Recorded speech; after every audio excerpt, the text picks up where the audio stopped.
کیا تم نے رک کر قریب سے لاش دیکھی تھی؟ جی ہاں، اس کے سینے سے خون ابل رہا تھا۔ عجیب لاش تھی، کہیں زمین پر خون کا دھبا تک دکھائی نہیں دیتا۔ کوتوالی انچارج نے جھک کر ٹارچ کی روشنی میں زمین کو غور سے دیکھتے ہوئے کہا، میں قسم کھا کر… بس بس رہنے دو، خواہ مخواہ وقت برباد کرایا۔ کوتوالی انچارج نے اس کی بات کاٹتے ہوئے کہا، میں کہتا ہوں سرکار، بھوت… اچانک فائر کی آواز نے سب کو بھوکلا دیا۔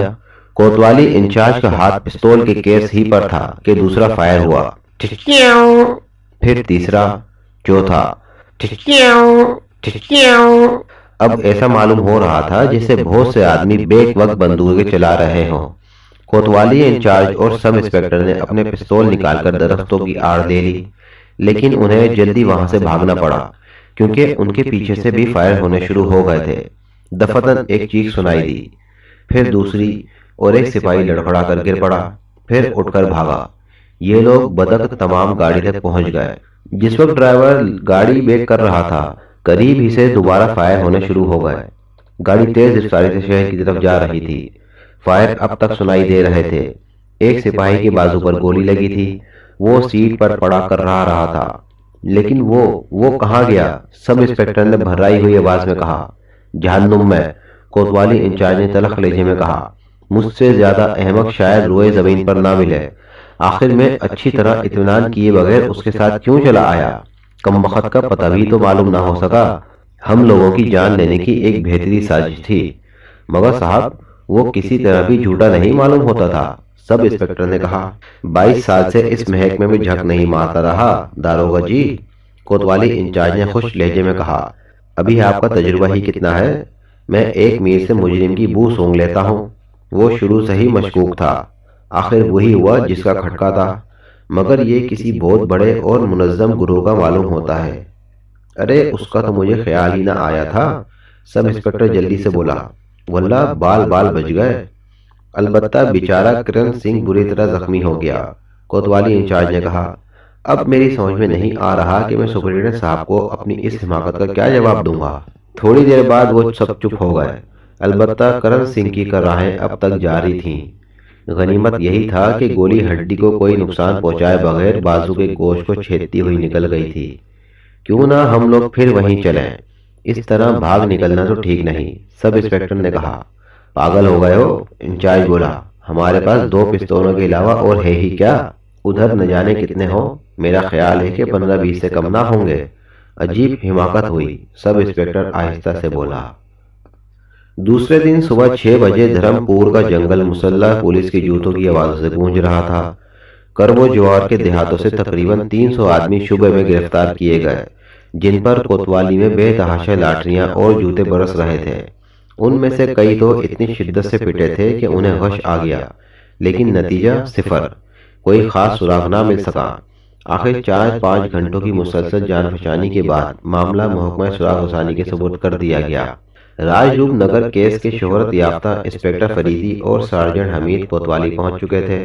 واقعات کا علم انہیں پہلے ہی سے تھا، لیکن انہوں نے کوتوالی انچارج وغیرہ کے بیانات دوبارہ سنے اور ایک چکر دھرم پور کے جنگلوں کا بھی لگا آئے۔ دن بھر کی دوڑ دھوپ کے بعد جب وہ کوتوالی واپس آئے تو کئی چہرے طنزیہ انداز میں ان پر مسکرا رہے تھے۔ فریدی تو اس قسم کے واقعات کو ہنس کر ٹال دیتا تھا، مگر سارجنٹ حمید نے ناک منہ چڑھائی۔ اسے امید تھی کہ فریدی جلد ہی کوئی سراغ لگا کر اس خفت سے پیچھا چھڑائے گا۔ خود اس کا ذہن بری طرح الجھا ہوا تھا۔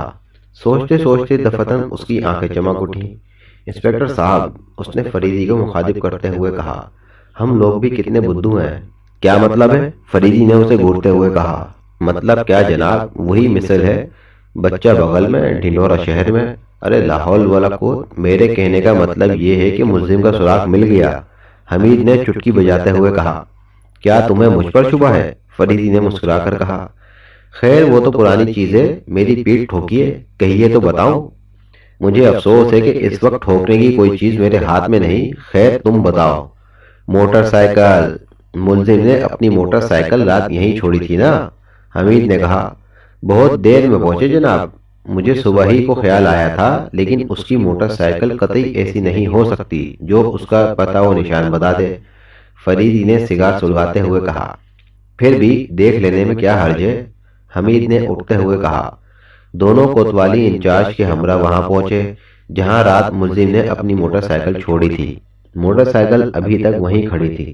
دیکھو میں نہ کہتا تھا، فریدی نے کہا، نمبر کی پلیٹ نکال لی گئی ہے لیکن کمپنی کا نمبر تو ضرور ہوگا، حمید نے جھک کر دیکھتے ہوئے کہا۔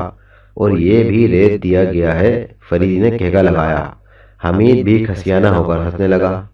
ہم لوگ نرے گھامڑ نہیں ہیں فریدی صاحب، کوتوالی انچارج نے ہنس کر کہا، پہلے ہی دیکھ کر اطمینان کر چکے ہیں۔ لیکن ٹھہریے، فریدی نے زمین پر کچھ دیکھتے ہوئے کہا، آپ نے ایک بات نہیں دیکھی ہوگی۔ کیا؟ یہی کہ کمپنی کا نمبر یہیں کوتوالی میں اسی جگہ آج ہی کسی وقت صاف کیا گیا ہے۔ جی؟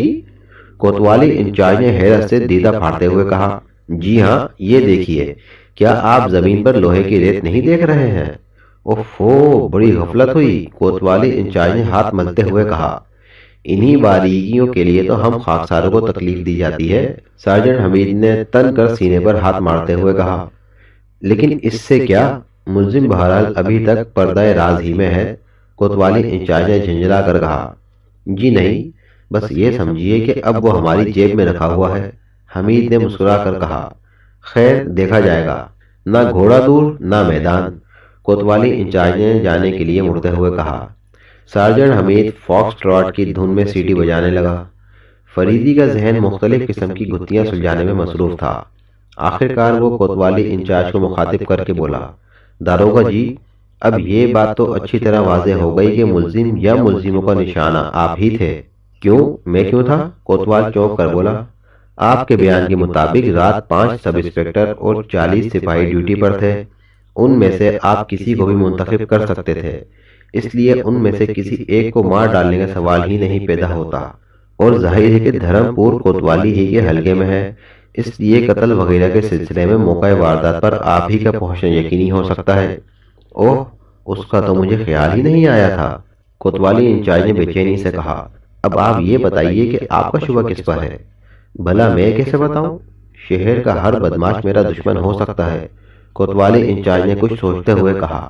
بہرحال آپ ہمیں کوئی مدد نہیں دے سکتے، حمید نے ہنس کر کہا۔ حمید صاحب، میں آپ سے استدعا کروں گا۔ حمید، تم چپ رہو، انسپکٹر فریدی نے حمید کو گھورتے ہوئے کہا۔ ہاں داروغہ جی، پیٹر روڈ کے چوراہے کے قریب کوئی بستی بھی ہے؟ ہاں، ایک چھوٹا سا گاؤں ہے، لچھن پور، لیکن اس کا فاصلہ وہاں سے تقریباً 4 فرلانگ ہوگا۔ میرا خیال ہے کہ میں اس وقت وہاں جا کر تفتیش کروں، انسپکٹر فریدی نے کہا۔ لیکن آپ کو وہاں اس وقت صرف عورتیں اور بچے ملیں گے، وہاں کے سارے مرد تو یہی سوالات میں ہیں۔ تب تو اور بھی اچھا ہے، حمید نے اپنا نچلا ہونٹ چاٹتے ہوئے کہا۔ فریدی نے اسے پھر گھور کر دیکھا اور وہ یک بیک سنجیدہ ہو گیا، لیکن یہ سنجیدگی اتنی مضحکہ خیز تھی کہ جھلایا ہوا کوتوالی انچارج بھی مسکرائے بغیر نہ رہ سکا۔ حمید کی بے وقت کی ظریفانہ حرکتیں فریدی کو اکثر بری کھل جاتی تھیں۔ اس کی اسی عادت کی بنا پر فریدی عموماً کہا کرتا تھا کہ وہ زندگی بھر ایک اچھا جاسوس نہیں بن سکتا۔ فریدی کو اس کی اس وقت کی بے تکی باتوں پر سخت غصہ آ رہا تھا، لیکن چند لمحوں کے بعد اس کا ذہن پھر اصل مقصد کی طرف آ گیا۔ لچھن پور کی طرف روانہ ہوتے وقت فریدی نے اس سب انسپکٹر کو بھی ساتھ لے لیا جو رات والے حادثے میں کوتوالی انچارج کے ساتھ تھا۔ آہستہ آہستہ تاریکی بڑھتی جا رہی تھی۔ انسپکٹر فریدی کی کار سڑک چھوڑ کر کچے راستے پر چلی جا رہی تھی۔ انسپکٹر فریدی صاحب، ایک بات میری سمجھ میں نہیں آتی، سب انسپکٹر بولا۔ خود آپ بھی ہوتے تو اس کی حالت دیکھتے ہوئے اس کے بیان کی صداقت میں شبہ نہ کرتے۔ یہ سب کچھ درست ہے، فریدی نے بجھا ہوا سگار سلگاتے ہوئے کہا، لیکن میں اس کا صحیح پتہ و نشان دریافت کیے بغیر ہرگز اس کے ساتھ نہ جاتا۔ حیرت تو اس بات پہ ہے کہ سدھیر صاحب نے روانگی لکھنے کی بھی زحمت گوارا نہ کی۔ نہیں صاحب، روانگی تو لکھی گئی تھی، سب انسپکٹر نے جلدی سے کہا۔ داروغہ جی، میں کوئی بچہ تو ہوں نہیں، کیا میں اتنا بھی نہیں سمجھ سکتا کہ روانگی حادثے کے بعد لکھی گئی ہے؟ فریدی نے برا سا منہ بنا کر کہا۔ خیر، یہ کوئی نئی بات نہیں، آپ ہی نہیں، آپ کا محکمہ یوں بھی ہم لوگوں کے متعلق کوئی اچھی رائے نہیں رکھتا، لیکن یہ آپ کس طرح کہہ سکتے ہیں کہ روانگی حادثے کے بعد لکھی گئی ہے؟ اور اس کا کیا ثبوت ہے کہ روزنامچے میں اس نمبر کا کوئی کمرہ ہے ہی نہیں، اور سرتاج ہوٹل کا ایک ایک چپا پولیس کا دیکھا ہوا ہے؟ اس جیسے بدنام ہوٹل کا نقشہ تو میرے خیال سے معمولی کانسٹیبل کے ذہن میں بھی ہوگا، کیونکہ پولیس متعدد بار اس پر چھاپے مار چکی ہے۔ اصل واقعہ مجھ سے سنیے، آپ لوگ بغیر پوچھ گچھ کیے مظلم کے ساتھ چل پڑے تھے، بعد میں سدھیر صاحب کو اس غلطی کا احساس ہوا۔ واپسی پر جب وہ روانگی لکھنے بیٹھے تو گھبراہٹ میں کمرے کا نمبر لکھ گئے۔ میں نے کیس ہاتھ میں لینے کے بعد سب سے پہلے روانگی ہی دیکھی تھی۔ اس وقت سدھیر صاحب بھی موجود تھے۔ غالباً اسی وقت انہیں اپنی غلطی کا احساس ہوا۔ اس کے بعد ابھی تھوڑی دیر قبل مسلم کے حلیے کے لیے مجھے دوبارہ روانگی دیکھنی پڑی۔ آپ کو یہ سن کر حیرت ہوگی کہ کمرے کا پہلا نمبر بلیڈ سے کھرچ کر اس کی جگہ دوسرا نمبر لکھ دیا گیا تھا، جس کی سیاہی کاغذ خوردار ہو جانے کی وجہ سے پھیل گئی تھی۔ فریدی خاموش ہو گیا اور سارجن حمید ہنسنے لگا۔ صاحب، یہ بات میری سمجھ میں تو نہیں آئی۔ واقعی آپ لوگ ہم لوگوں کے بارے میں بہت برے خیالات رکھتے ہیں، سب انسپکٹر نے جھیپ مٹانے کی کوشش کرتے ہوئے کہا۔ ہم لوگ آپ لوگوں کے بارے میں برے خیالات رکھنے پر مجبور ہیں، آخر کوئی حد بھی ہے۔ کوتوالی میں رکھی ہوئی موٹر سائیکل کی نمبر کوئی ریت کر چل جائے اور آپ لوگوں کو خبر بھی نہ ہو۔ واقعی یہ چیز ضرور حیرت انگیز ہے، سب انسپکٹر نے کہا، اور اسی بنا پر میرا خیال ہے کہ کوتوالی کا کوئی فرد سدھیر صاحب کی جان کا دشمن ہے یا پھر ان کے دشمنوں سے ملا ہے۔ کوئی باہر کا آدمی اتنی ہمت نہیں کر سکتا۔ فریدی نے کہا، آپ کا خیال درست ہے، لیکن وہ کون ہو سکتا ہے، یہی تو دیکھنا ہے۔ کار لچھن پور میں داخل ہو رہی تھی۔ وہاں تقریباً 2 گھنٹے تک چھان بین کرنے کے بعد بھی کوئی سراغ نہ مل سکا۔ البتہ اتنا ضرور معلوم ہوا کہ وہاں کے لوگوں نے فائروں کی آوازیں سنی تھیں، لیکن یہ ان کے لیے کوئی نئی بات نہ تھی، کیونکہ وہاں آئے دن شکاریوں کی بندوقیں چلا ہی کرتی تھیں۔ واپسی میں سب انسپکٹر نے فریدی سے کہا، انسپکٹر صاحب کیا بتاؤں، واقعی ہم لوگوں نے سخت غلطی کی کہ ملزم کا پتہ معلوم کیے بغیر اس کے ساتھ چلے گئے، اور یہ بھی صحیح ہے کہ روانگی حادثے کے بعد لکھی گئی تھی، لیکن مجھے امید ہے کہ آپ لوگ یہ بات اپنی ہی تک محدود رکھیں گے۔ مگر یہ کیسے ممکن ہے؟ حمید جلدی سے بولا۔ فریدی خاموش تھا، اس کی نگاہیں باہر اندھیرے میں بھٹک رہی تھیں۔ انگلیوں میں دبا ہوا سگار بجھ چکا تھا۔ دن بھر کی دوڑ دھوپ کے باوجود بھی کوئی خاص نتیجہ برآمد نہیں ہوا تھا۔ یہ شاید پہلا موقع تھا کہ اس کی تفتیش کا ایک دن اس طرح ضائع ہو رہا تھا۔ اگر میں نے اس کی کوئی خاص ضرورت نہ سمجھی تو اسے راز ہی رکھوں گا، فریدی نے آہستہ سے کہا اور سگار سلگانے لگ گیا۔ شکریہ، سب انسپکٹر نے اطمینان کا سانس دیا، پھر خاموشی چھا گئی۔ کار کی برقی روشنی تاریکی کا سینہ چیرتی ہوئی تیزی سے آگے بڑھ رہی تھی۔ یکلخت سڑک کے بائیں کنارے کی جھاڑیوں سے 3-4 گیدڑ نکل کر سڑک پار کرتے ہوئے دائیں کنارے کی جھاڑیوں میں گھس گئے۔ انہی میں سے ایک کے منہ میں دبی ہوئی کوئی چیز سڑک پر گر پڑی۔ کار تیزی میں اسے رونتی ہوئی آگے نکلی چلی جا رہی تھی کہ دفتن فریدی چیخا، حمید روکو روکو! کار ایک جھٹکے سے رک گئی۔ کیا بات ہے؟ انسپکٹر حیرت زدہ لہجے میں بولا۔ آئیے آئیے حمید، ذرا مجھے ٹارچ دینا، فریدی نے کار سے اترتے ہوئے کہا۔ ٹارچ کی روشنی سڑک پر پڑے ہوئے جوتے کے گرد دائرہ بنا رہی تھی۔ فریدی نے جوتے کو اٹھا کر ٹارچ کی روشنی میں دیکھنا شروع کیا۔ جوتا تو نیا معلوم ہوتا ہے، لیکن یہ یہاں کیسے آیا؟ حمید نے کہا۔ یہ انہی گیدڑوں میں سے ایک کے منہ میں دبا ہوا تھا۔ فریدی جوتے پر نظریں جمائے ہوئے آہستہ سے بولا۔ اس کے ذہن میں خیالات کا تار سا بند کر رہ گیا تھا۔ اس تھوڑے سے وقفے میں یکے بعد دیگرے نہ جانے کتنے خیالات آئے تھے۔ ٹارچ کی روشنی میں جھاڑیوں سے الجھتا ہوا وہ آگے بڑھ رہا تھا۔ حمید اور سب انسپکٹر بھی اس کے پیچھے پیچھے چل رہے تھے۔ انہیں اس کے اس رویے پر سخت حیرت تھی، لیکن وہ خاموش تھے۔ دفتن فریدی رک گیا۔ جھاڑیاں ہٹا کر وہ دوسری طرف کچھ دیکھ رہا تھا۔ سب انسپکٹر اور حمید بھی رک گئے۔ تھوڑی دیر بعد فریدی مڑ کر بولا، داروغہ جی، آپ بھوتوں پر یقین رکھتے ہیں یا نہیں؟ میں آپ کا مطلب نہیں سمجھا، سب انسپکٹر نے کہا، لیکن نہ جانے کیوں اس پر کب کبھی طاری ہو گئی۔ مطلب یہ کہ اگر آپ اس وقت اس جنگل میں کسی جگہ ایک آدمی کی ٹانگ زمین کے اندر سے نکلی ہوئی دیکھ لیں تو آپ کا کیا حال ہو؟ غالباً روح قفس انصری سے پرواز کر جائے۔ حمید ہنس کر بولا، اچھا تو پہلے تم ہی آؤ، فریدی نے سنجیدگی سے کہا۔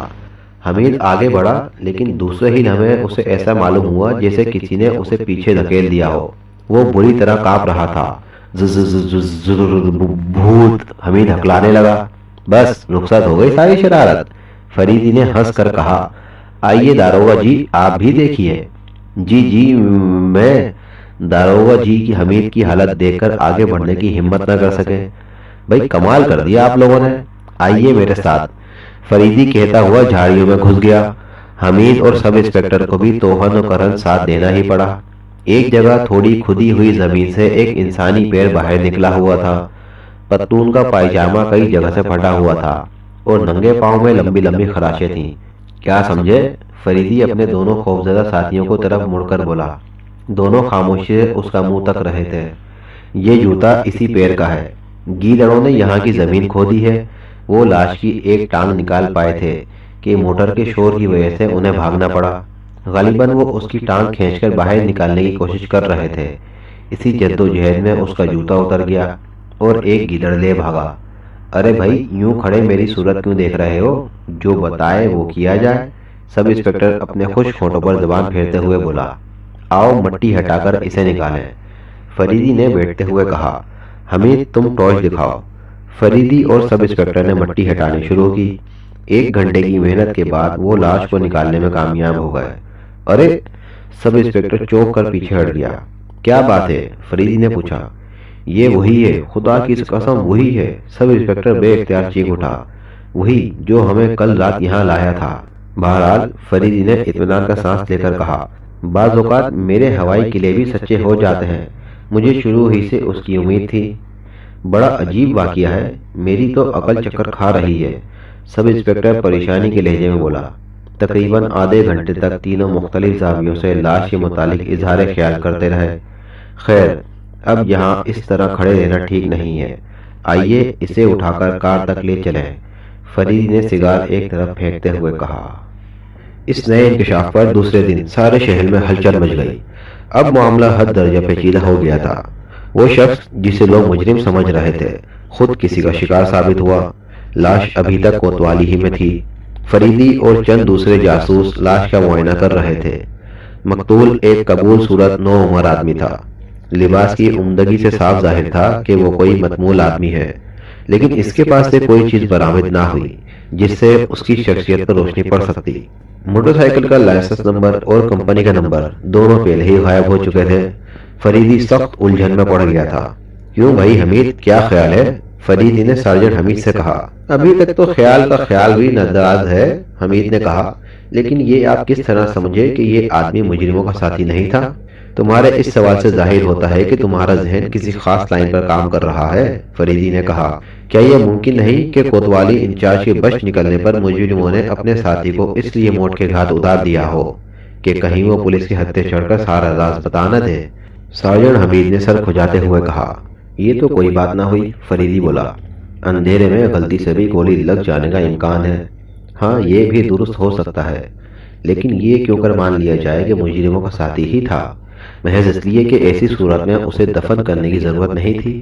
اگر انہیں اس بات کا اندیشہ ہوتا کہ وہ اس کی وجہ سے پہچان لیے جائیں گے تو وہ اسے کبھی کوتوالی نہ بھیجتے، اور اگر انہیں اس کا خدشہ نہیں تھا تو پھر لاش کے دفن کرنے کی وجہ سمجھ میں نہیں آ سکتی۔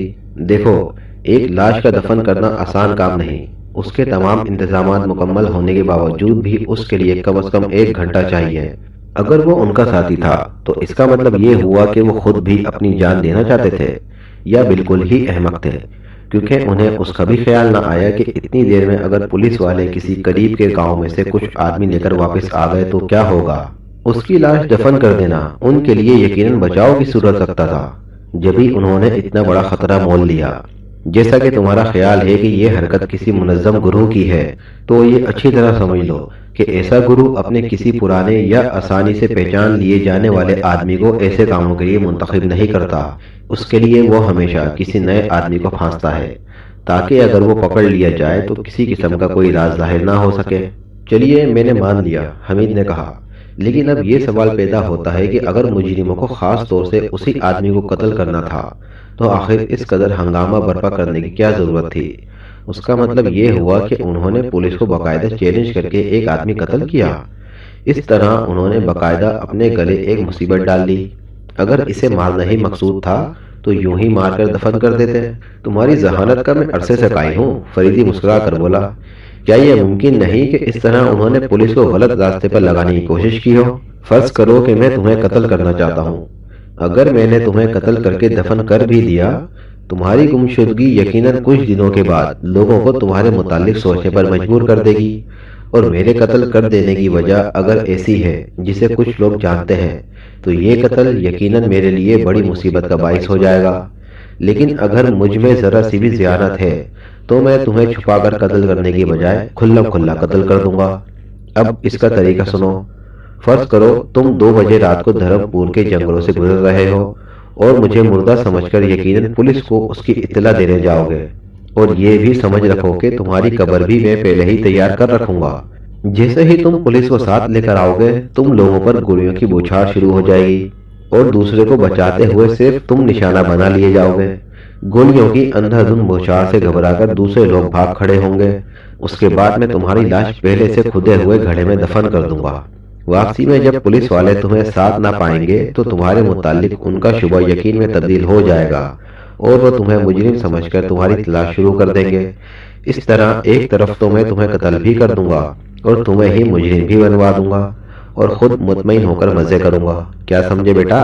اور پھر اگر میں زیادہ ذہین ہوا تو پولیس کو شبہ کی مزید تقویت دینے کے لیے تمہاری موٹر سائیکل کے نمبر بھی غائب کر دوں گا، وہ بھی بیچ کوتوالی سے۔ لیکن افسوس، صد افسوس کہ میں ان کم بخت کیلروں کا کچھ بگاڑ نہیں سکوں گا اور آخرکار انہی کی بدولت میری گرفتاری بھی عمل میں آ جائے گی۔ مگر فریدی صاحب، نہ جانے کیوں میرا دل کہہ رہا ہے کہ یہ شخص مجرموں کا ساتھی ہے۔ حمید نے کہا، جانی یہ ہے جاسوسی کا معاملہ، عشق کا مسئلہ تو ہے نہیں کہ دل کے فرمان پر عمل کیا جائے، یہاں تو صرف دماغ کی باتیں تسلیم کی جاتی ہیں۔ فریدی نے بجھے ہوئے سگار کو سلگاتے ہوئے کہا، خیر چلیے، اگر میں اسے مان بھی لوں تو درخت والا معاملہ سمجھ میں نہیں آتا۔ آدھے گھنٹے میں اتنے تناور درخت کو کاٹ گرانا قطعی ناممکن ہے۔ ارے تو میں کب کہتا ہوں کہ یہ ممکن ہے کہ درخت کے کاٹنے کا کام صبح ہی سے شروع کر دیا گیا ہو اور اس کا اتنا حصہ کاٹ کر چھوڑ دیا گیا ہو کہ بقیہ حصہ تھوڑی دیر کی محنت سے کاٹ کر درخت گرایا جا سکے۔ تم نے شاید غور نہیں کیا، اسی لائن کے کئی اور درخت بھی کاٹے گئے ہیں۔ غالباً یہ کام ڈسٹرکٹ بورڈ کی طرف سے ہو رہا ہے، حالانکہ مجھے اس پر شبہ تھا۔ بظاہر ڈسٹرکٹ بورڈ کے علاوہ کوئی اور ان درختوں کو قانوناً کٹوا بھی نہیں سکتا، اور یہ بھی نہیں ہو سکتا کہ کوئی سرکاری ادارہ اپنی ذمہ داری پر اتنے بڑے درخت کو ایسی خطرناک حالت میں چھوڑ جائے جو آدھے گھنٹے کی محنت سے گرایا جا سکے، کیونکہ اتنے بھاری بھرکم درخت ایسی حالت میں تیز ہوا کا ایک جھونکا بھی نہیں برداشت کر سکتا۔ واقعی مانتا ہوں، حمید نے حیرت سے فریدی کو دیکھتے ہوئے کہا، واللہ آپ کو تو اسکاٹ لینڈ یارڈ میں ہونا چاہیے تھا۔ یہ تو میں کہوں گا کہ ماہروں کی کوئی قدر نہیں۔ اب اسی کو دیکھ لیجئے کہ آپ آج تک چیف انسپیکٹر نہ ہو سکے تو میں چیف انسپیکٹر ہونا کب چاہتا ہوں؟ فریدی نے مسکرا کر کہا، چیف انسپیکٹر ہونے کے بعد میری حیثیت ایک قدر کسی ہو جائے گی، اور یہ تو تم جانتے ہی ہو کہ میں اس لائن میں پیسہ پیدا کرنے کے لیے نہیں آیا، اور نہ مجھے عہدوں ہی کا لالچ ہے۔ میرے پاس اتنا سرمایہ موجود ہے کہ بیکار رہ کر بھی فارغ الباغ کی زندگی بسر کر سکتا ہوں۔ اگر ہندوستان میں پرائیویٹ جاسوسوں کے لیے قانون کوئی جگہ ہوتی تو مجھے اتنی درد سر مول لینے کی کوئی ضرورت نہ تھی، میں اسی حیثیت سے اپنی کھوجی طبیعت کو تسکین دے لیتا۔ آپ کہیں گے میں چاپلوسی کر رہا ہوں، حمید نے کہا، لیکن میں کہے بغیر نہیں رہ سکتا کہ آپ جیسا آدمی آج تک میری نظروں سے نہیں گزرا۔ بعض اوقات تو میں یہ سوچنے لگتا ہوں کہ شاید آپ لوہے کے بنے ہیں، اور بہت سے لوگ مجھے لوہے کا چنا بھی سمجھتے ہیں۔ فریدی نے ہنس کر کہا، لیکن یہ آج تک میری سمجھ میں نہ آیا کہ آخر آپ عورتوں سے کیوں دور بھاگتے ہیں، شادی کیوں نہیں کرتے؟ پھر وہی عورت، فریدی نے حمید کو گھورتے ہوئے کہا، آخر تمہارے سر پر عورت کیوں سوار ہے؟ کہیں سے بات شروع ہو، آپ کی تار ہمیشہ عورت ہی پہ ٹوٹتی ہے۔ یہ کیا حماقت ہے؟ آپ اسے حماقت کہتے ہیں؟ حمید نے سنجیدگی سے کہا، اچھا بکو مت، ابھی بہت کام کرنا ہے، چلو ڈسٹرکٹ بورڈ کے دفتر چلیں۔ ڈسٹرکٹ بورڈ کے دفتر میں ان دونوں کی آمد سے بھونچال سا آ گیا۔ معمولی سے چپڑاسی سے لے کر چیئرمین تک خود کو چور محسوس کرنے لگے۔ لوکل سیلف گورنمنٹ کے کسی بھی شعبے کے دفتر میں کسی جاسوس کی غیر متوقع آمد وہاں کے کارکنوں کے لیے بڑی معنی خیز ہوتی ہے۔ ان کے سارے گزشتہ جرائم اور دھاندلی بازیاں ان کی آنکھوں کے سامنے ناشی لگتی ہیں، اور ہر شخص غیر شعوری طور پر ہتھکڑیوں کے جوڑے کا انتظام کرنے لگتا ہے۔ لیکن یہاں فریدی کے کام کی نوعیت ہی کچھ اور تھی۔ دفتر کے عملے کو جب یہ معلوم ہوا کہ وہ ان مزدوروں سے ملنا چاہتا ہے جو دھرم پور کے جنگلوں میں درخت کاٹ رہے تھے، تو ان کی جان میں جان آئی۔ دھرم پور کے جنگلوں کا حادثہ کافی مشہور ہو چکا تھا، اس لیے وہ یہی سمجھے کہ یہ لوگ زمینی تفتیش کے سلسلے میں آئے ہیں۔ وہاں کے مزدوروں میں سے صرف 2 اس وقت موجود تھے۔ فریدی انہیں الگ لے گیا۔ تم لوگوں نے ایک خطرناک غلطی کی ہے، فریدی نے آہستہ سے کہا۔ دونوں کے چہرے پک ہو گئے اور وہ ایک دوسرے کی طرف معنی خیز نظروں سے دیکھنے لگے۔ تم نے وہ درخت سڑک کی طرف کیوں گرایا تھا؟ صاحب، سڑک کی طرف تو ہم لوگوں نے کوئی درخت نہیں گرایا، ان میں سے ایک بولا، یاد کرو وہ پیپل کا درخت جو چوراہے سے کچھ دور ہٹ کر تھا۔ نہیں صاحب، ہم ایسی غلطی نہیں کر سکتے۔ خیر، اگر تم نے گرایا نہیں تھا تو اسے ایسی حالت میں چھوڑ دیا تھا کہ درخت تیز ہوا چلنے پر خود بخود گر جائے، نہیں تو؟ مگر صاحب، صاف صاف بتاؤ، فریدی تیز لہجے میں بولا۔ مجھ سے سنیے صاحب، دوسرا بولا، اب تو غلطی ہو ہی گئی ہے، جو کچھ بھی پڑے گی بھگتنی ہی ہوگی۔ ہاں ہاں، ڈرو نہیں، ہمیں غریبوں کا خاص طور پر خیال رہتا ہے، مگر سچائی شرط ہے۔ فریدی اس کا شانہ تھپکتے ہوئے بولا، خدا آپ کو خوش رکھے، ہم لوگ بالکل بے قصور ہیں، ہماری غلطی بس۔ ہاں ہاں کہو۔ صاحب، ہوا یہ کہ ہم چار آدمی اس درخت کو کاٹ رہے تھے، شام ہو گئی تھی اور درخت اتنا کٹ گیا تھا کہ اس کی ڈالوں سے رسی پھنسا کر اسے آسانی سے دوسری طرف گرایا جا سکتا تھا۔ ہم لوگ سستانے لگ گئے تھے اور ارادہ تھا کہ اب اسے دوسری طرف گرا دیں کہ اچانک کسی کے چیخنے کی آواز آئی۔ ہم لوگ چونک پڑے، ایک آدمی ہمیں اپنی طرف دوڑتا ہوا دکھائی دیا۔ ہائے مار ڈالا، ہائے لوٹ لیا کہتا ہوا ہمارے قریب گر پڑا۔ ہم لوگوں کے پوچھنے پر اس نے بتایا کہ وہ کورٹ آف وارڈ کا ذمہ دار ہے، گاؤں سے روپیہ وصول کر کے لا رہا تھا کہ اچانک دو آدمیوں نے اسے مار پیٹ کر روپیہ چھین لیا۔ اس کے بیان کے مطابق حادثہ قریب ہی اسی وقت ہوا تھا، اس لیے ہم چاروں ہل مچاتے ہوئے اس کے بتائے ہوئے راستے پر دوڑنے لگے۔ وہ بھی ہمارے ساتھ تھا۔ ایک جگہ وہ رک گیا اور ایک جھاڑی سے ایک تھیلی اٹھا کر ہمیں دکھائی اور کہا، اسی تھیلے میں روپے ہیں۔ شاید گھبراہٹ میں ان بدماشوں کے ہاتھ سے گر گئی۔ اس نے وہ تھیلی زمین پر الٹ دی اور بیٹھ کر روپے گننے لگا۔ واقعی اس تھیلی میں سینکڑوں روپے تھے۔ اس نے ہم لوگوں سے کہا کہ ہم اس کے ساتھ شہر چلیں، کیونکہ وہ پولیس میں رپورٹ کرنا چاہتا ہے اور اسے یہ ڈر تھا کہ کہیں راہ میں وہ بدماش پھر نہ مل جائیں۔ ہم لوگوں نے انکار کیا، لیکن اس نے ہمیں 100 روپے دینے کا وعدہ کر کے راضی کر لیا۔ ہم لوٹ آئے اور کلہاڑے وغیرہ سنبھال کر شہر کی طرف چل پڑے۔ 100 روپوں کے لالچ نے ہمیں یہ بھی نہ سوچنے دیا کہ درخت کو خطرناک حالت میں چھوڑ کر جا رہے ہیں۔ شہر پہنچ کر اس نے کہا کہ اب پولیس میں رپورٹ کرنا بیکار ہی ہے، کیونکہ روپے تو مل گئے ہیں۔ پھر وہ ہمیں ایک شراب خانے میں لے گیا۔ ہم لوگ کبھی کبھی دیسی شراب پی لیتے ہیں، وہاں انگریزی شراب دیکھ کر ہمارے منہ میں پانی بھر آیا۔ ہم میں سے ایک ایسا بھی تھا جو شراب نہیں پیتا تھا، لیکن اور دوسری کھانے پینے کی عمدہ چیزیں دیکھ کر وہ بھی پینے پر راضی ہو گیا۔ ہمیں کچھ اچھی طرح یاد نہیں کہ ہم نے کتنی پی۔ بہرحال جب ہمیں ہوش آیا تو ہم نے خود کو ایک ویران قبرستان میں پایا۔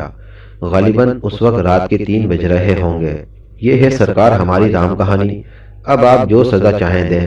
بہرحال فریدی لمبا سانس لے کر بولا، میں کوشش تو کروں گا کہ تم لوگوں پر کوئی آنچ نہ آنے پائے۔ اچھا تو یہ تو بتائیے کہ تم نے اس ذمہ دار کو اس سے پہلے بھی کبھی دیکھا تھا؟ جی نہیں، ہم نے اس سے پہلے اسے کبھی نہیں دیکھا۔ اگر تم اسے دیکھو تو پہچان لو گے؟ اچھی طرح سرکار، اچھی طرح، دونوں بیک وقت بولے۔ اچھا اس کا حلیہ تو بتاؤ۔ حلیہ کیا بتاؤں سرکار، اچھا خاصا لمبا ٹرنگا آدمی تھا، بڑی بڑی چڑی ہوئی سیاہ مونچھیں تھیں، آنکھوں پر نیلا چشمہ لگائے ہوئے تھا، رنگ گورا تھا، انگریزی کپڑے پہنے ہوئے تھا، بات بات پر بچوں کی طرح ٹھٹا مار کر ہنستا تھا۔ مگر صاحب اس کے دانت بڑے چمکیلے تھے، مجھے اس کے دانت بالکل بھیڑیے کے دانتوں کی طرح معلوم ہو رہے تھے۔ ہنس مکھ آدمی ضرور تھا، لیکن ان دانتوں کی وجہ سے اس کی ہنسی بھی بڑی خوفناک معلوم ہوتی تھی۔ تم اسے دیکھ کر پہچان لو گے؟ برابر سرکار۔ اچھا دیکھو، ابھی تم نے جو کچھ مجھے بتایا ہے اس کا تذکرہ کسی اور سے نہ کرنا، ورنہ پھر میں تمہیں نہ بچا سکوں گا۔ اپنے ان دونوں ساتھیوں کو سمجھا دینا کہ اس کے متعلق کسی سے کوئی بات نہ کریں۔ مجال ہے سرکار کہ آپ کے حکم کے خلاف ہو جائے، ہم لوگ بالکل چپ رہیں گے۔ اس کے بعد فریدی اور حمید وہاں سے روانہ ہو گئے۔ کہو بھائی، اب کیا خیال ہے؟ فریدی نے حمید سے کہا۔ بھلا آپ سے غلطی ہو سکتی ہے، حمید بولا، لیکن اب کیا کرنا چاہیے؟ بس دیکھتے رہو، اب چٹکی بجاتے مجرم ہماری گرفت میں ہوں گے۔ فریدی نے سگار کیس سے سگار نکالتے ہوئے کہا، مگر یہ عورت کی لاش والا معاملہ ابھی تک سمجھ میں نہیں آیا۔ حمید نے سر کھجاتے ہوئے کہا، یہ کوئی مشکل کام نہیں، ایک عورت کی لاش تم نہایت آسانی سے تیار کر سکتے ہو، وہ لاش یقیناً نقلی ہوگی۔ موٹر سائیکل کے نمبر والا معاملہ بھی عجیب ہے، خیر لائسنس کا نکال لینا تو مشکل کام نہیں، کمپنی کا نمبر ریتنے کے لیے کافی وقت درکار ہوتا ہے، اور حیرت تو اس پر ہے کہ کسی نے ریتیلی چلنے کی آواز بھی نہ سنی۔ فریدی کچھ سوچتے سوچتے چونک پڑا۔ حمید، میں دراصل اسی لیے تمہیں اپنے ساتھ رکھتا ہوں، تمہارے اس سوال نے اچانک یہ مسئلہ بھی حل کر دیا۔ لو سنو، کیا تمہیں یاد نہیں کہ سپرنٹینڈنٹ صاحب کی کار بگڑ گئی تھی اور ڈرائیور بار بار انجن اسٹارٹ کر رہا تھا؟ اس انجن کے شور میں بھلا ریتی کی آواز کیسے سنی جا سکتی ہے؟ تقریباً 2 گھنٹے کے بعد کار بن سکی تھی۔ اب میں قسم کھا کر کہہ سکتا ہوں کہ موٹر سائیکل کا نمبر اسی دوران میں ریتا گیا تھا، لیکن ریتنے والا کون ہو سکتا ہے؟ کسی باہری آدمی کی ہمت نہیں پڑ سکتی۔ تو پھر آپ کا شک کس پر ہے؟ ابھی فی الحال یہ بتانا ذرا مشکل ہے، فریدی نے سگار منہ سے نکالتے ہوئے کہا۔ کیوں نہ ہم لوگ دھرم پور کے جنگل کا ایک چکر اور لگا آئیں۔ مجھ سے ایک زبردست غلطی ہوئی ہے۔ مجھے اس گھڑے کا جس سے لاش برآمد ہوئی تھی بغور جائزہ لینا چاہیے تھا۔ بہت ممکن تھا کہ کوئی کام کی بات معلوم ہو جاتی۔ لاش برآمد ہونے کے بعد ہی سے دھرم پور کے جنگل میں مسلح پولیس کے ایک دستے نے اپنے خیمے گاڑ دیے تھے۔ جس وقت انسپکٹر فریدی اور سارجنٹ حمید وہاں پہنچے تو انہوں نے انہیں جنگل میں گشت کرتے ہوئے پایا۔ ایک نے انہیں ٹوکا بھی، لیکن دوسرا شاید ان دونوں کو پہچانتا تھا۔ اس نے انہیں سلام کیا۔ کیوں بھائی، کوئی خاص بات؟ فریدی نے پوچھا۔ نہیں حضور، ابھی تک کوئی ایسی بات نہیں ہوئی، کانسٹیبل نے جواب دیا۔ اس گھڑے کی طرف کوئی دکھائی تو نہیں دیا تھا؟ گھڑا ملا ہی نہیں، کانسٹیبل نے گھبرا کر کہا۔ کیا مطلب؟ فریدی نے اسے کڑی نظروں سے گھورتے ہوئے کہا۔ تمہیں کیا ہدایت دی گئی تھی؟ حضور، ہم سے ایک گھڑے کے بارے میں کہا ضرور گیا تھا، لیکن یہاں پہنچنے پر ہمیں کوئی گھڑا نہیں دکھائی دیا۔ فریدی اور حمید تیزی سے جھاڑیوں کی طرف بڑھے۔ واقعی وہاں گھڑے کا نام و نشان تک نہ تھا۔ کسی نے گھڑے کو پاٹ کر زمین برابر کر دی تھی۔ لیجئے، یہ دوسری رہی، فریدی ہاتھ ملتے ہوئے مستربانہ انداز میں بولا۔ پھر وہ دونوں کانسٹیبلوں کی طرف مڑ کر بولا، ذرا اپنے انچارج کو تو بلاؤ۔ دونوں چلے گئے۔ مجرم حماقت پر حماقت کرتے چلے جا رہے ہیں، حمید نے کہا۔ بھلا اس کی کیا ضرورت تھی؟ جی نہیں، وہ ہماری حماقتوں سے فائدہ اٹھا رہے ہیں۔ کل رات ہم میں سے کسی ایک کو اس وقت تک یہاں موجود رہنا چاہیے تھا جب تک کہ مسلح پولیس یہاں نہ پہنچ جاتی، فریدی نے کہا۔ جانتے ہو کہ گھڑا پاٹ دینے کا کیا مطلب ہے؟ حمید نے سر ہلایا۔ مجرم کسی ایسے نشان کو مٹا گئے جس سے سوراخ لگ جانے کا اندیشہ تھا۔ تب تو بہت برا ہوا، حمید نے کہا۔ تھوڑی دیر کے بعد پولیس کا انچارج آ گیا۔ کیوں صاحب، آپ کو کیا ہدایت دی گئی تھی؟ فریدی نے اسے گھورتے ہوئے پوچھا۔ جناب والا، ہم رات سے اس گھڑے کو تلاش کر رہے ہیں۔ چیز ہی ایسی ہے کہ دھوکہ کھانے کے امکانات پیدا ہو جاتے ہیں، فریدی نے حمید کی طرف مڑتے ہوئے کہا۔ سرسری طور پر دیکھنے سے یہی معلوم ہوتا ہے کہ اس سے پہلے یہاں کوئی گھڑا تھا ہی نہیں۔ اس جگہ سوکھی گھاس اس خوش اسلوبی سے بچھائی گئی ہے کہ اچھے اچھے دھوکہ کھا جائیں۔ اس گھاس کو پھیلاتے وقت وہ یہ بھول گئے تھے کہ اس طرح ان کی انگلیوں کے نشانات قطعی محفوظ ہو جائیں گے، حمید نے کہا۔ حمید صاحب، اتنی جلدی خوش فہمیوں میں مبتلا نہ ہو، فریدی نے مسکرا کر کہا۔ اس مرتبہ بہت ہی چلاک آدمیوں سے سابقہ پڑا ہے۔ ارے میاں، ایسے موقعوں پر سڑے سے سڑا مجرم بھی دستانے استعمال کرتا ہے۔ بہرحال مجرم کی یہ دوسری حماقت اس کے سراغ کے لیے کافی ہوگی۔ اگر کافی نہ بھی ہو تو کوئی نہ کوئی بات ضرور ہی معلوم ہو جائے گی، حمید نے جھک کر دیکھتے ہوئے کہا۔ سب سے پہلے یہ سوچنا چاہیے کہ لاش کا پتہ لگ جانے کے بعد گھڑے کو پاٹنے کی کیا ضرورت ہو سکتی ہے، فریدی نے سگار کا دھواں چھلوں کی شکل میں نکالتے ہوئے کہا۔ بہت ممکن ہے کہ گھڑے میں کوئی ایسی چیز رہ گئی ہو جس سے مجرم کا سراغ مل جائے، یا مقتول کی شخصیت پر روشنی پڑنے کا اندیشہ رہا ہو۔ لیکن ایسی صورت میں گھڑے کو پاٹنے کی خاص وجہ سمجھ میں نہیں آتی۔ یہ کام پولیس کے پہنچ جانے کے بعد ناممکن سا ہو جاتا ہے۔ غالباً ہم لوگوں کے چلے جانے کے بعد ہی یہ حرکت کی گئی۔ اگر ایسا ہے تو اس کا مطلب ہے کہ مجرم ہماری نگرانی کر رہے ہیں۔ جی ہاں، ہم لوگوں کے آنے سے پہلے ہی یہ سب کچھ کیا گیا، ورنہ ہم لوگ تو جی ہاں، ورنہ آپ لوگ تو کافی ہوشیار رہے، فریدی نے انچارج کی بات کاٹتے ہوئے طنزیہ لہجے میں کہا۔ اچھا، اب اسے دوبارہ کھودنے کا انتظام کرنا چاہیے۔ انچارج نے 3-4 کانسٹیبلوں کو بلا کر گھڑا کھودنے کے لیے کہا، لیکن ان لوگوں کے پاس کوئی ایسی چیز نہ تھی جس سے زمین کھودی جا سکتی۔ آخر کار یہ طے پایا کہ لچھن پور سے کچھ مزدور بلا لیے جائیں۔ کیا اسے کھودنے کے لیے آپ لوگوں کی سنگینی کافی نہیں؟ حمید نے کہا۔ بعض اوقات معمولی باتیں بھی دیر میں سوچتی ہیں، انچارج نے کھسیانی ہنسی ہنستے ہوئے کہا۔ کانسٹیبلوں نے اپنی سنگینوں سے زمین کھودنی شروع کر دی۔ تھوڑی دیر بعد ایک کانسٹیبل کی سنگین نے کسی چیز سے ٹکرا کر چھناکا پیدا کیا۔ ٹھہرو ٹھہرو، فریدی جھکتے ہوئے چیخا۔ اس نے دونوں ہاتھوں سے جلدی جلدی مٹی ہٹانی شروع کر دی۔ یہ لیجئے، کوئی اور نئی مصیبت۔ فریدی نے گھڑے میں سے ایک وزنی تھیلا باہر کھینچتے ہوئے کہا، ارے یہ کیا؟ سب نے بیک وقت کہا۔ فریدی نے تھیلے کا منہ جو رسی سے بندھا ہوا تھا کھول کر اسے زمین پر الٹ دیا۔ یا مظہر العجائب! کہتا ہوا حمید اچھل کر پیچھے ہٹ گیا۔ یہ ایک گیدڑ کی لاش تھی جس کے منہ میں تمباکو پینے کے پائپ دبا ہوا تھا۔ اس کے ساتھ شراب کی دو خالی بوتلیں بھی برآمد ہوئیں، جن میں سے ایک سنگین لگنے سے ٹوٹ گئی تھی۔ گیدڑ کے سینے پر ایک کاغذ بندھا ہوا تھا جس پر غالب کا یہ قطع لکھا ہوا تھا، کعبہ کس منہ سے جاؤ گے غالب، شرم تم کو مگر نہیں آتی؟ فریدی پر ہنسی کا دورہ پڑا۔ بقیہ لوگ حیرت سے کبھی اسے دیکھتے اور کبھی گیدڑ کی لاش کو۔ فریدی برابر ہنسے جا رہا تھا اور آہستہ آہستہ اس کی ہنسی اتنی بھیانک معلوم ہونے لگی کہ کئی ضعیف العقائد کانسٹیبل وہاں سے چپکے سے کھسک گئے۔ ان میں بہت سو کا یہ خیال تھا کہ بلکہ قریب و جوار میں مشہور بھی تھا کہ جنگل کا مخصوص حصہ بھوتوں کا اڈا ہے۔ فریدی پر ایک طرح کا نشہ آور کیفیت طاری تھی جس کے تحت وہ ہنسے ہی جا رہا تھا۔ آہستہ آہستہ اس کے کہکے ہلکے ہوتے گئے اور آخر کار وہ چکرا کر گر پڑا۔ حمید اور انچارج دوڑ کر اس کے قریب پہنچے۔ وہ بے ہوش ہو چکا تھا۔ ارے یہ کیا معاملہ ہے؟ انچارج نے گھبراہٹ میں کہا۔ نہ جانے کیا بات ہے، میں خود چکر میں ہوں، حمید نے فریدی کو جھنجھوڑتے ہوئے کہا، لیکن فریدی کے چہرے پر ہوش کے کوئی اثر پیدا نہ ہوئے۔ اب کیا کیا جائے؟ حمید نے انچارج کی طرف دیکھ کر کہا۔ حمید صاحب، اب تو میرا بھی یہی خیال ہے کہ یہ ضرور کوئی شیطانی کارخانہ ہے، انچارج نے درستے ہوئے کہا۔ گیدڑ کی لاش کا کیا مطلب؟ اور پھر اس کے ساتھ شراب کی بوتلیں اور منہ میں دبا ہوا پائپ اور وہ شعر، ایسی عجیب باتیں آج تک دیکھنے میں نہیں آئیں۔ وہ تو سب کچھ ہے، لیکن یہ بتاؤ کہ انسپکٹر صاحب کو ہوش میں کس طرح لایا جائے؟ حمید نے چاروں طرف دیکھتے ہوئے کہا۔ سرکار، یہ تو کوئی پھونک جھاڑ کرنے والا ہی کہہ سکتا ہے، ایک کانسٹیبل بولا۔ لغویت، حمید نے منہ بناتے ہوئے کہا۔ اچھا انچارج صاحب، آپ دو آدمی میرے ساتھ کر دیجئے، میں انہیں اسی حالت میں شہر لے جاؤں گا۔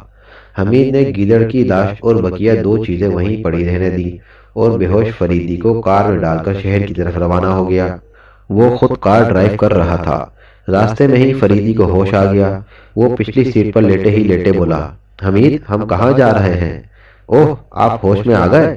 حمید نے جلدی سے کار روکتے ہوئے مڑ کر کہا۔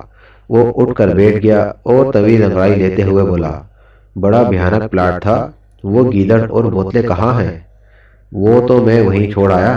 ارے، فریدی سیٹ پر اچھلتے ہوئے بولا، بڑے احمق ہو تم، چلو فوراً کار واپس لو، جلدی کرو۔ کار دوبارہ واپس جا رہی تھی۔ کہو بھائی، کچھ اس کا مطلب سمجھ میں آیا؟ فریدی نے کہا۔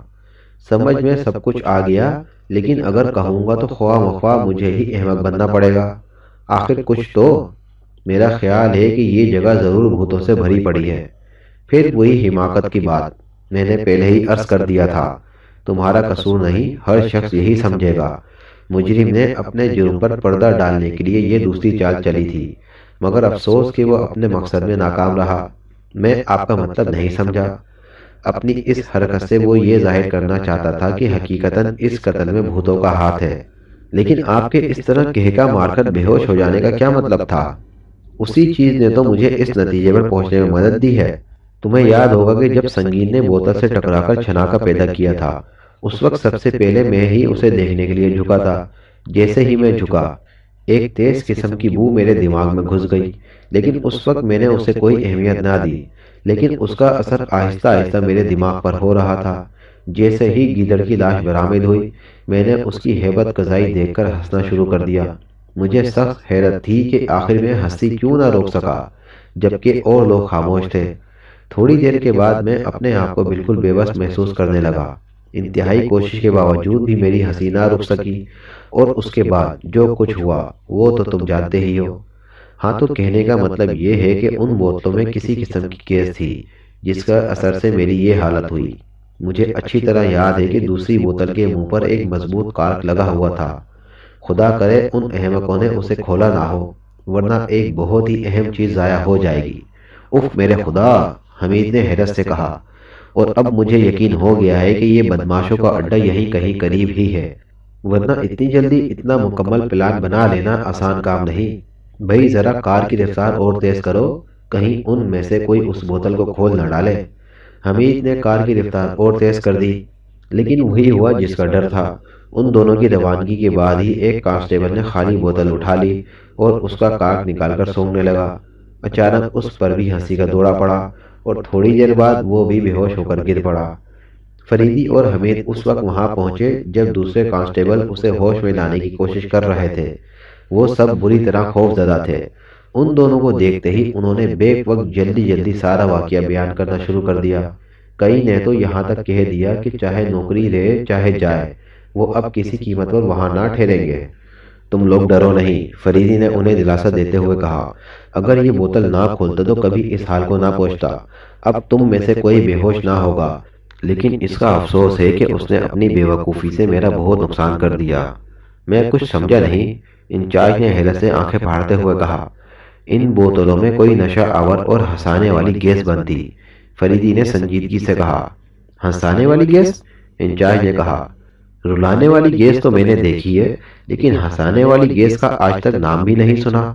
اگر رلانے والی گیس بن سکتی ہے تو ہنسانے والی گیس بنانے میں کیا دشواری ہو سکتی ہے؟ یہ اور بات ہے کہ مجرم کے علاوہ اور کسی نے اب تک اس طرف دھیان نہ دیا ہو۔ مگر صاحب، آپ کی یہ بات میری سمجھ میں نہیں آئی، انچارج نے کہا۔ افسوس تو اس بات کا ہے کہ وہ چیز ضائع ہی ہو گئی، ورنہ میں سمجھا دیتا۔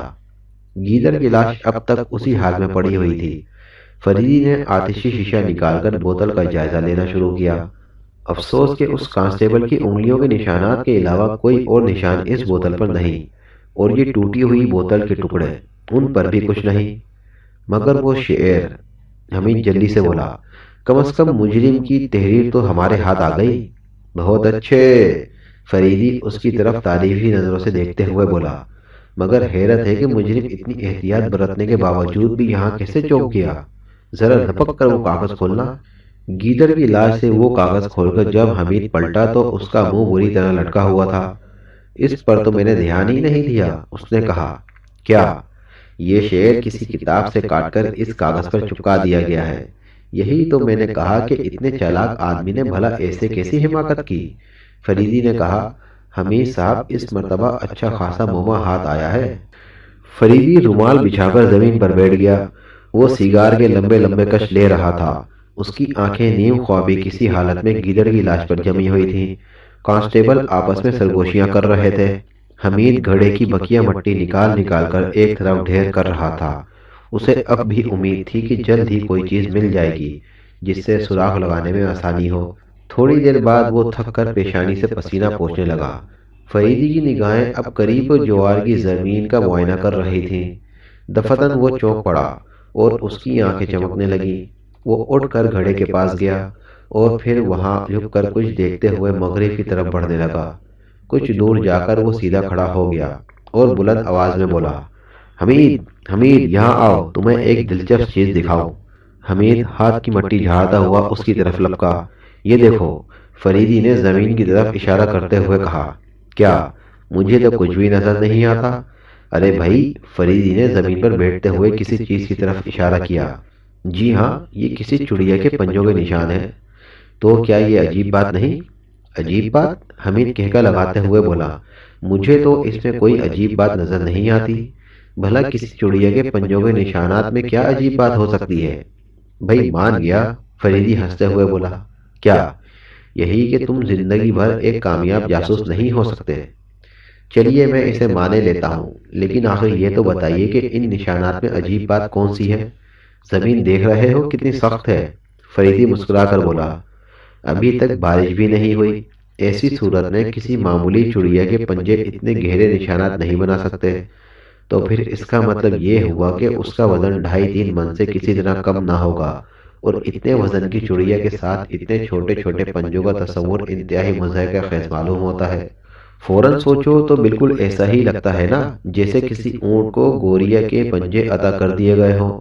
اور دوسری بات دیکھو، یہاں 4 نشانوں کے درمیانی فاصلے 4-4 انگل ہیں۔ اس کا مطلب یہ ہوا کہ اس جگہ چڑیا کے 2 قدم پورے ہوئے۔ پہلی چیز یہ کہ اتنی وزندار چڑیا اتنے چھوٹے پیر رکھتی ہے کہ وہ 4 انگل سے زیادہ نہیں پھیل سکتے۔ یہ چاروں نشان یہاں ختم ہو گئے۔ اس کے بعد تقریباً 1.5 فٹ کے فاصلے پر پھر ویسے ہی 4 نشان ملتے ہیں۔ لہٰذا دوسری مضحکہ خیز بات یہ ہوئی کہ یہ چڑیا ہر 2 قدم چلنے کے بعد 1.5 فٹ کی جم لگاتی ہے۔ آگے بڑھتے آؤ، یہ دیکھو، کہیں بھی اس کے معمول میں فرق نہیں آیا۔ 2 قدم چلنے کے بعد اس کے لیے 1.5 فٹ اچھلنا ضروری ہے۔ کہو کبھی ایسی چڑیا خواب میں بھی دیکھی تھی؟ اب بتاؤ کیسی رہی؟ فریدی صاحب، میں پھر کہتا ہوں کہ یہ بھوت، لا حول ولا قوت۔ فریدی حمیدی کی بات کاٹتے ہوئے بولا، پھر وہی بیکار بن کی باتیں، تو پھر اور کیا کیا جائے؟ ابھی کچھ کیا ہی کیوں جائے؟ فریدی نے کہا، اور دوسری بات یہ دیکھو، یہ چڑیا اس طرف سے آئی، گھڑے تک گئی اور پھر اسی طرف واپس چلی گئی۔ واقعی بڑی عجیب بات ہے، حمید نے فریدی کی آنکھوں میں دیکھتے ہوئے کہا۔ اور دلچسپ بھی، فریدی نے مسکرا کر کہا۔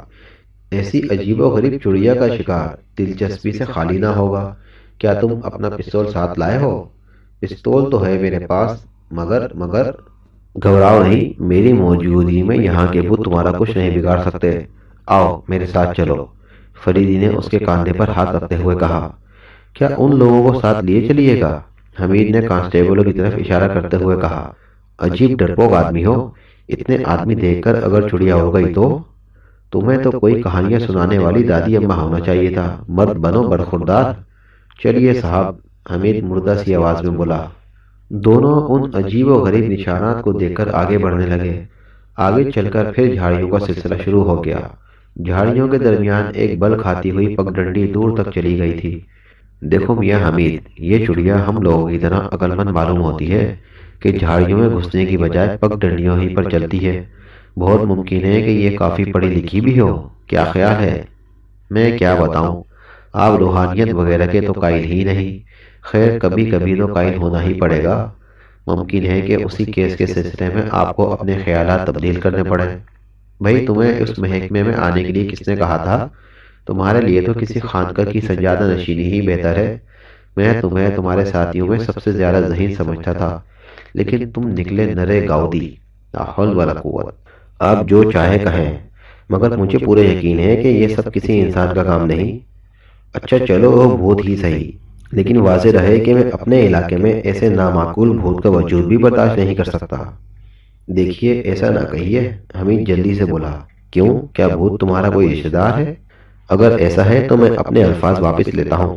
آپ تو سمجھتے نہیں، حمید برا مان کر بولا۔ کیا نہیں سمجھتا؟ خیر ہوگا، ہٹائیے، مجھے کیا؟ آخر کچھ کہو بھی تو۔ اب زیادہ احمق نہیں بننا چاہتے؟ کیا تم برا مان گئے؟ ارے بھائی، راستہ کٹنے کے لیے بھی تو کچھ ہونا چاہیے، معلوم نہیں ابھی اور کتنی دور چلنا ہوگا۔ میرا خیال ہے کہ کیوں نہ اس کیس کو معمولی تفتیش کے بعد ٹال ہی دیا جائے۔ میں آپ کو یقین دلاتا ہوں کہ یہ کسی انسان کا کام نہیں، حمید نے سنجیدگی سے کہا۔ بھائی بہت اچھے، کیا بات کہی آپ نے؟ فریدی نے حمید کی پیٹھ ٹھونکتے ہوئے کہا۔ لیکن حمید صاحب، یہ پہلا کیس ہے جس میں مجھے صحیح معنوں میں مزہ آ رہا ہے۔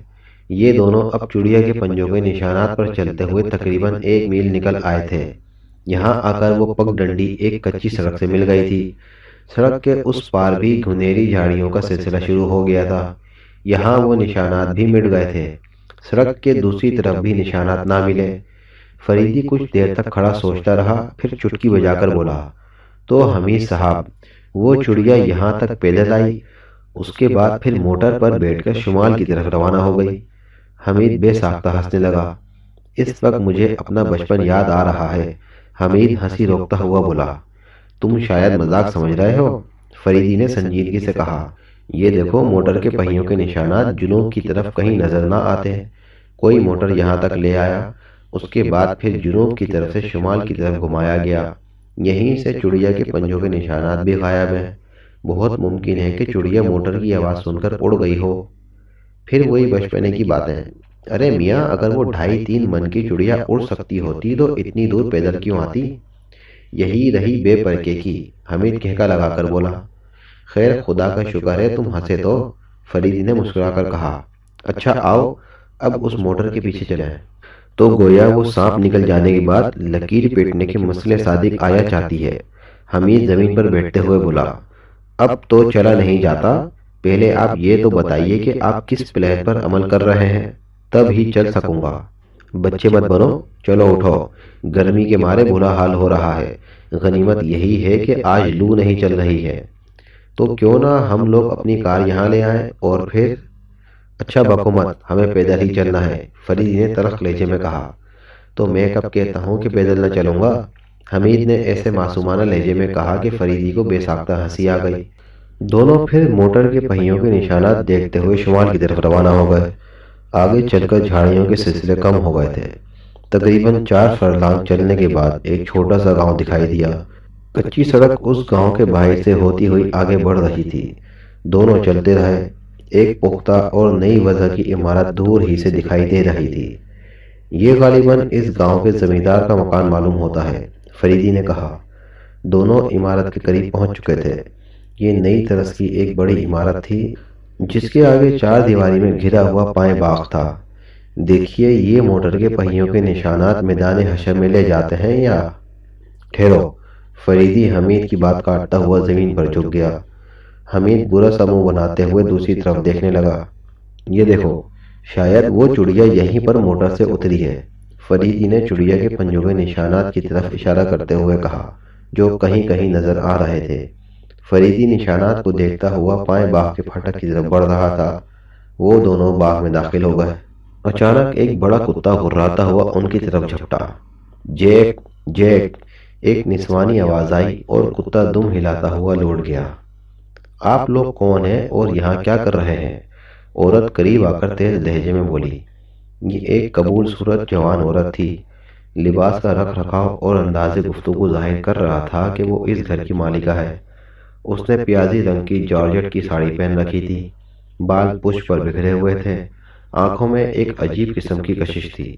سارجن حمید ایک خوبصورت اور جوان عورت کو اپنے قریب دیکھ کر کچھ بوکھلا سا گیا، لیکن فریدی کے انداز میں کسی قسم کی تبدیلی نہ ہوئی۔ وہ نہایت پرسکون لہجے میں بولا، محترمہ، ہم لوگ محکمہ سراغ رسانی سے تعلق رکھتے ہیں۔ خیر، خدا کا شکر ہے کہ آپ لوگ چونکے تو، اس نے طنزیہ انداز میں کہا۔ میں آپ کا مطلب نہیں سمجھا، فریدی نے متحیر ہو کر کہا۔ بہت خوب، تو گویا آپ لوگ اس باغ میں بغرض تفریح تشریف لائے ہیں؟ جی نہیں، ہم لوگ تو… خیر چھوڑیے ان باتوں کو، کچھ سراغ ملا؟ میں بہت پریشان ہوں، وہ بولی۔ فریدی اور حمید حیرت سے ایک دوسرے کا منہ تکنے لگے۔ محترمہ، بخدا میں کچھ نہیں سمجھ سکا، فریدی نے کہا۔ تو پھر آپ لوگ یہاں کرنے کیا آئے ہیں؟ وہ غصے سے بولی۔ دیکھیے، صاف صاف بات کیجیے، ہم لوگ ایک قتل کی تفتیش کر رہے ہیں، فریدی نے بے ساختہ کہا۔ قتل؟ وہ چونک کر ایک قدم پیچھے ہٹتی ہوئی بولی۔ کس کا قتل؟ ایک گمنام آدمی کا۔ دیکھیے صاحب، بیکار وقت ضائع نہ کیجیے، آپ کو ایک عورت سے مذاق کرنے کی اچھی خاصی سزا مل سکتی ہے۔ لیجیے، ملاحظہ فرمائیے، فریدی نے اپنا ملاقاتی کارڈ دیتے ہوئے کہا۔ Inspector A.K. فریدی، عورت نے آہستہ سے کہا۔ فریدی صاحب، معاف کیجیے گا، میں بہت پریشان ہوں۔ پرسوں رات سے میری سہیلی بملہ غائب ہے۔ وہ 2 ماہ کے لیے یہاں آئی تھی۔ میری سمجھ میں نہیں آتا کہ میں اس کے والدین کو کیا جواب دوں گی۔ میں نے پولیس میں رپورٹ درج کرائی تھی۔ اس وقت میں سمجھی کہ شاید آپ لوگ اسی کے متعلق کوئی اطلاع دینے آئے ہیں۔ محترمہ، ہمیں اس کا کوئی علم نہیں، ہم تو اس وقت ایک عجیب و غریب چڑیا کا پیچھا کرتے ہوئے یہاں آئے ہیں، فریدی نے کہا۔ ہمیں آپ کی سہیلی کے متعلق کوئی اطلاع نہیں۔ مجھے سخت تشویش ہے۔ اگر شام کو یہاں کی پولیس نے کوئی خبر نہ دی تو میں یقیناً اس معاملے کو آگے بڑھا دوں گی۔ اگر آپ مجھے اس چڑیا کی تلاش میں مدد دے سکیں تو شکر گزار رہوں گا۔ آپ اطمینان رکھیے، میں آپ کی سہیلی کا پتہ لگانے کی کوشش کروں گا، میں وعدہ کرتا ہوں۔ بھلا میں کیا بتا سکتی ہوں؟ اس باغ میں دن بھر بے شمار پرندے آتے ہوں گے، وہ مسکرا کر بولی۔ نہیں، یہ پرندہ اپنی نوعیت کا ایک ہی معلوم ہوتا ہے، فریدی نے کہا۔ میں آپ کا مطلب نہیں سمجھی۔ یہی کہ اس کا وزن 2-2.5 من سے کسی طرح کم نہ ہوگا، حمید نے جلدی سے کہا۔ آپ تو تلسنے میں ہوش شرما کی باتیں کر رہے ہیں، وہ بے ساختہ ہنس پڑی۔ یہ سارجن حمید ہیں، فریدی نے حمید کی طرف اشارہ کرتے ہوئے کہا۔ بہت دلچسپ آدمی ہیں، آپ ان کی باتوں کا برا نہ مانیے گا۔ اوہ، کوئی بات نہیں، عورت مسکرا کر بولی۔ فریدی کو اپنی حماقت پر افسوس ہو رہا تھا کہ اس نے چڑیا کا راز اتنی جلدی کیوں اگل دیا۔ گرمیوں کی دوپہر میں اتنی مسافت پیدل طے کر کے ذہنی توازن برقرار رکھنا آسان کام نہیں۔ بہرحال، اپنی غلطی کا احساس ہوتے ہی وہ فوراً سنبھل کر بولا۔ محترمہ، بات دراصل یہ ہے کہ ہم لوگ آپ ہی کے معاملے کی تحقیقات کر رہے ہیں۔ ابھی ابھی ہمیں معلوم ہوا ہے کہ یہاں سے 3 میل کے فاصلے پر کسی گڑھے سے ایک لاش برآمد ہوئی ہے، لیکن وہ کسی مرد کی ہے۔ آپ پریشان نہ ہو، آپ کی تو کوئی بات ہی سمجھ میں نہیں آ رہی۔ ابھی تو آپ چڑیا۔ ٹھیک ہے ٹھیک ہے، وہ اس کی بات کاٹتا ہوا بولا۔ ہم سراغ رسانوں کے کام کرنے کے طریقے عوام کی سمجھ میں نہیں آ سکتے۔ بہرحال اگر تکلیف نہ ہو تو پہلے ہمیں تھوڑا سا پانی پلائیے، اس کے بعد ہم لوگ کسی قاعدے کی بات کے قابل ہو سکیں گے۔ آپ